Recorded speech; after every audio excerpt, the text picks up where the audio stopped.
Hello, and thank you for coming to my talk show, Tell It Like It Is. And I'm your host, Morrisman. My co-host, Joe Spencer, has the night off. We're going to do a special segment today, and that special segment is entitled Political Fluke. And the question that I pose to you is this: if you had to pick one person that was instrumental in Barack Obama becoming president, who would that person be? Give it a few minutes. I think a good choice or a good answer is Oprah Winfrey or the Democratic Party, but actually they're not an individual, they're a group. But those are actually good choices, but actually that's not the correct answer. I'm going to name a person that you would say, wow, how do this person connect with the Obama campaign? And I'm going to proceed to tell you how this person is connected. And the person that I'm speaking of, and the person in mind, is this person.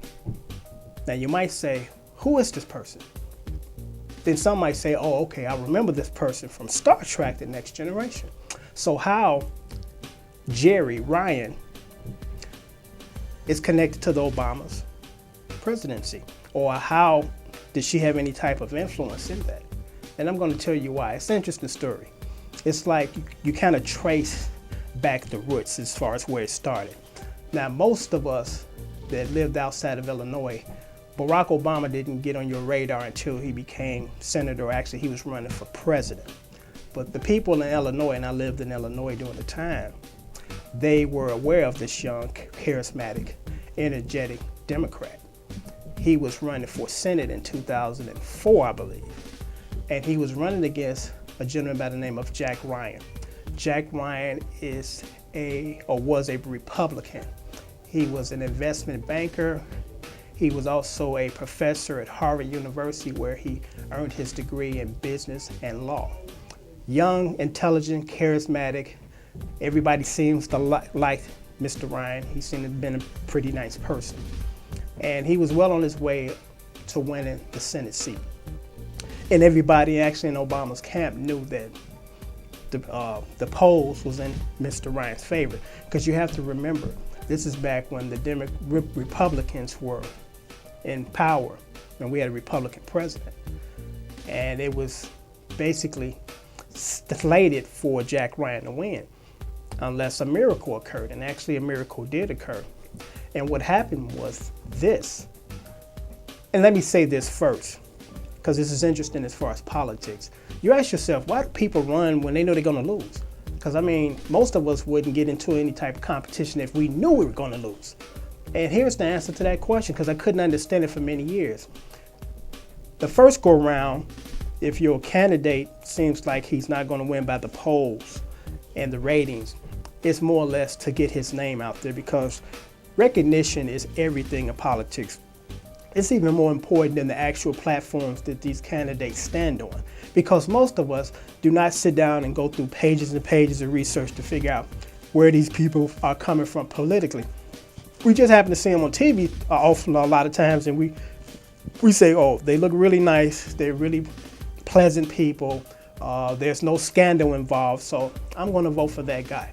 That's how basically most of us end up picking our candidates. But getting back to the story at hand, Jack Ryan was going to win the Senate seat. It was unanimous. And then something happened. Actually, two things happened, but the first one really didn't make an impact like the second one. The first one was this. The Jack Ryan campaign, they actually hired a guy to follow Barack Obama around with a video camera. They was hoping to find dirt. And as you know, they've tried that tired routine while he's in the presidency, trying to find dirt. You know, and he's just a guy that don't have any dirt. You know, him or his wife don't have any dirt. So it was kind of a backlash, or it backfired on the Ryan's campaign. But what really killed the Ryan's campaign is this.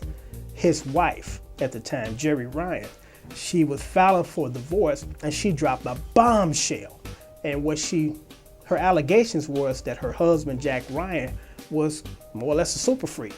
Now, there's nothing wrong being a super freak in your house, you know, amongst your consenting person, but apparently he was frequenting sex clubs, and this is really what kind of, I guess, buried his political life. She alleged that he wanted her to engage in sex with other men while he watched. So that killed his career. And the sexual scandals kill people's career more than, or quicker than anything. Remember Gary Hart, the guy that was about to become president in the 80s? And then that picture surfaced with him and the woman Madonna on the beach, or should I say on the boats. You know, so the sexual scandals really kill political careers quicker than anything.